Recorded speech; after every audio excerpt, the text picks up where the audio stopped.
biasa dari perbuatan atau perkataan. Kalau misalnya dari perkataan, di sini di buku ini tuliskan bahwa jagalah perkataanmu karena mulutmu itu harimau. Nah di sini tuh kadang kita nggak sadar kalau kita tuh bisa menyakiti hati orang lain dari perkataan kita. Entah kita dari marah, dari kecewa, sedih, ataupun senang, itu biasanya kita melontarkan kata-kata yang membuat orang di buku ini tuliskan kalau jagalah perkataanmu. Lalu yang kedua, hidupmu adalah kesempatan.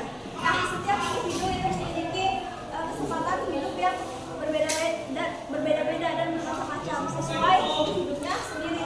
Terus kesempatan itu juga sudah diatur sama Tuhan yang di atas. Jadi setiap orang itu harus bisa memaksimalkan kesempatan yang dipunya selama masa hidupnya. Lalu anggap dirimu tinggal sebentar lagi. Jadi dia bermaksud kayak karena kesempatan kita itu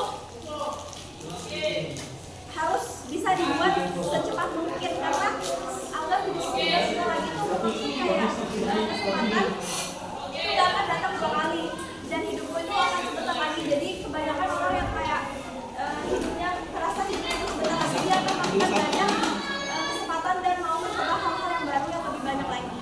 Lalu yang kedua itu jangan selalu merasa di atas orang lain, karena kebanyakan dari kita merasa kalau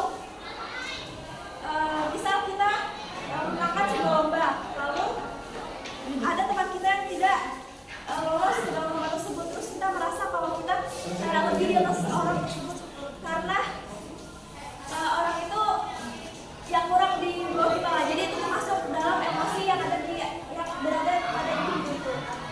Terus jangan bangga atas kebutuhan orang lain. Nah, maksudnya jangan bangga atas kebutuhan orang lain ini biasanya ada kan orang kayak murid yang pintar sama murid yang bisa jawab sama murid yang tidak bisa jawab. Nah, tapi murid yang bisa jawab ini merasa kalau dirinya pintar banget nih, jadi dia menganggap murid yang nggak bisa jawab ini orang yang paling bodoh. Jadi sebenarnya itu di dalam buku ini tuliskan jangan berbuat seperti itu, karena kalian harus bisa mengontrol emosi kalian sendiri. Lalu juga jangan merasa dirimu itu selalu yang paling benar, karena banyak banget orang tuh kayak egois gitu, pengennya dirinya sendiri yang ingin didengar, jadi kayak nggak mau mendengarkan orang lain. Lalu memaafkan orang lain berarti memaafkan diri sendiri. Ini benar banget sesuai sama kehidupan manusia biasanya. Jadi memaafkan orang lain itu termasuk individu yang mempunyai jiwa yang besar. Jadi maksudnya kayak setiap individu yang memaafkan orang lain itu berarti dia sudah mengikhlaskan apa yang orang lain itu perbuat. Tapi kadang ada orang yang kayak memaafkan tapi dia masih selalu ingat apa yang diperbuat sama orang itu.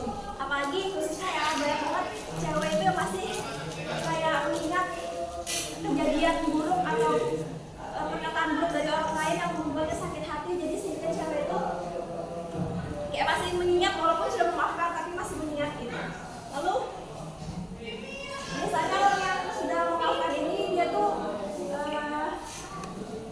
harus bisa melupakan sakit hatinya, terus melepas ego pribadinya sendiri, lalu mengikhlaskan. Lagi-lagi mengikhlaskan karena ya sebenarnya orang yang udah melakukan kesalahan terus dia udah minta maaf, seharusnya kita udah bisa mengikhlaskan perilaku tersebut walaupun agak sulit ya. Lalu selanjutnya hidup hanya sekali. Nah, maksud dari ini tuh dia sama kayak topik yang kedua tadi, karena hidup itu sekali lagi itu hanya sekali dan nggak ada kesempatan yang datang 2 kali. Makanya kita harus bisa memperbanyak kesempatan semasa hidup kita. Terus kayak bisa kita lakukan itu dengan sayangi diri kita semasa hidup kita, lalu sayangi orang terdekat, karena bisa mungkin mereka tuh hilang gitu aja tanpa kabar apapun gitu. Terus tinggalkan kenangan baik semasa hidup juga. Jadi semacam orang-orang tuh yang kenal kita tuh jadi tahu gitu loh kalau misalnya semasa hidup kita itu kita berbuat baik sama orang itu. Jadi kayak orang itu ya bisa mengingat kita tuh karena positifnya bukan negatifnya.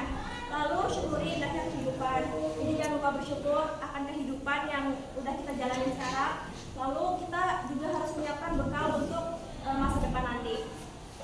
Oke, sebagai penutupan, jadi hidup itu adalah sebuah perjalanan perjalanan menemukan diri sendiri, perjalanan menemukan Tuhanmu, perjalanan menemukan tujuan hidup, perjalanan memenuhi hidup dengan karya,